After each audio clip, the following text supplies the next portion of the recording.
Hi, scrolling along with Susan. Today I will not be using my scroll saw, but I will be using my other woodworking tools because I'm going to be making something for nature. I'll be working on a bee hotel, which will be mainly for the mason bees. Now, as you probably are aware, the honeybees that are not natural to the United States are being decimated by mites and other insects and dying at an alarming rate. So I think it's important for us to encourage the other pollinators for our area to stick around. And one of them is the mason bee, and there's over 300 varieties of mason bees. Also butterflies and hummingbirds and beetles and wasps. And I'm sure I'm forgetting quite a few other ones. But this is just going to be for the mason bee. And I'm going to be designing a very simple, it almost looks like a birdhouse with the front part of the birdhouse missing, made out of just cedar. And it's going to be unfinished because there's no reason to put polyurethane on something, especially if it's cedar, which will last a long time. And then I will be inserting the items that the mason bees will like in the front so they can use that. So I hope you enjoy this. I'm using a miter saw for most of my cutting, but if you want to use a table saw or a jigsaw or even a scroll saw to cut all your pieces, that would be fine. This is just soft wood I'm using. So I am ending up using my scroll saw really briefly for the backing board, and I'm just putting a nice little curved top for my backing board.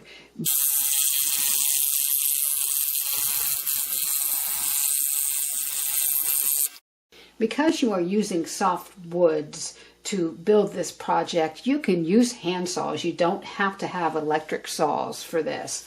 And this is from 2 pieces of pallet wood glued together, and this is just pine. Here are the dimensions that I worked with. You can really make them any size that you want, but the smaller the better. The bees like them a little bit smaller, and you don't want them any deeper than 4.5 inches to 6 inches because that's the thickness or the deepness that they prefer. But you have 2 sides that are 4.5 by 6 inches and a 45-degree angle for the rooftop. You have the bottom at 4.5 by 4.5, and then I'll be drilling holes in here to allow any water that might get in to drain out. And then you have your roof, your pitched roof. One side will be 6 by 5.25, and the other side will be 4.5 by 6, so that they will fit together like this. And I will be using glue and nails for everything to glue it all together. Make sure that the direction of your wood, like for the roof, that your direction of the wood is facing down so that the water will more easily drain off of it.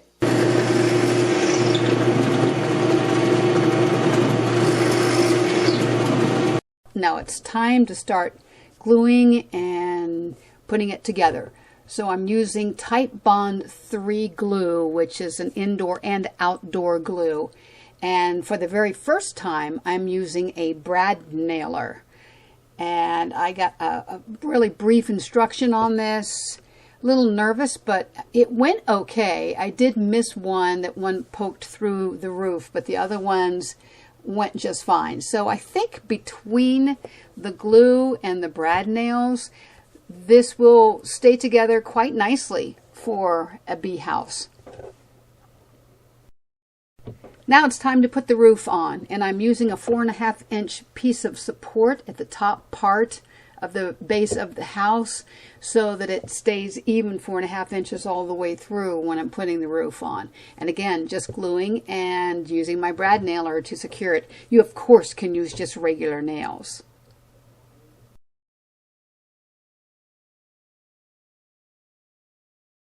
Now that you have the outside of the bee house built, it's time to put the front part on, the inside where the bees are actually going to be living. And what you're going to be looking for are tree limbs that you can cut into 4-inch sections and drill holes in them so the bees can go inside. You're also going to be using things like bamboo. This is one that's already cut into a 4-inch section, has a nice circumference of hole right there. And you'll also be using different sizes all along to be able to fit them very tightly on the inside. So look and see what you might have around the house. If you need to go out and buy something, I bought this bamboo at Menards, but I think you can probably get them at Home Depot and probably in the garden section. So from my yard, I have this weeping willow tree branch that died. It's super lightweight. I'm going to cut this into 4-inch sections and use some of that. And I'm going to give it a couple first passes here to get it going. I love how lightweight this weeping willow branch is.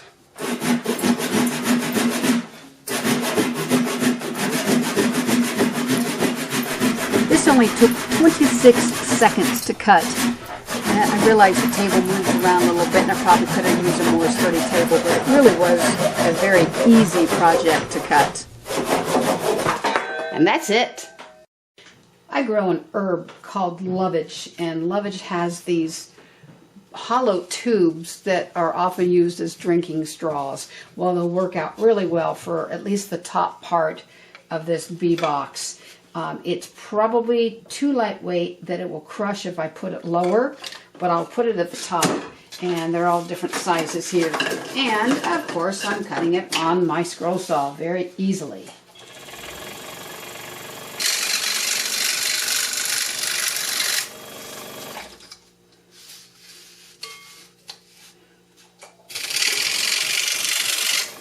Cut a lot more pieces than you think you might need. I probably cut over 50 small little pieces in order to complete this.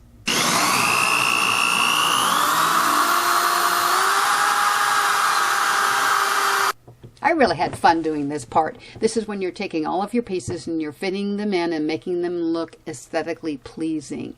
One of my holes that I drilled in my logs looks a little big there, but we'll see what happens. You want to make sure that everything is tight fitting. And towards the end, you're probably going to take a couple pieces and pound them in with a rubber mallet so that everything is fitting tightly. Make sure to turn it upside down to verify that everything is in there, because you're not going to be using any glue in this. This bee house is completed. As you can see, everything is firmly in there. I've used no glue to secure it. And you'll be placing it outside in the spring and probably taking it down in the fall, removing everything that's in here and redoing it, because there's going to be unwanted pests that decided to make it their home. And you want to make sure there's no disease in there for the next year when you put it back up. So I'll be drilling 2 holes up here, 1 hole on each side and 1 at the bottom, securing it onto a fence post that I have. And you want to try to face it towards the south or the southwest to protect it from the rain and the winds. And that is why you have a 2-inch covering at the top, to try to protect the inside from getting wet as well. So I hope you give it a try and maybe help our earth just a little bit. Hey, thanks for watching.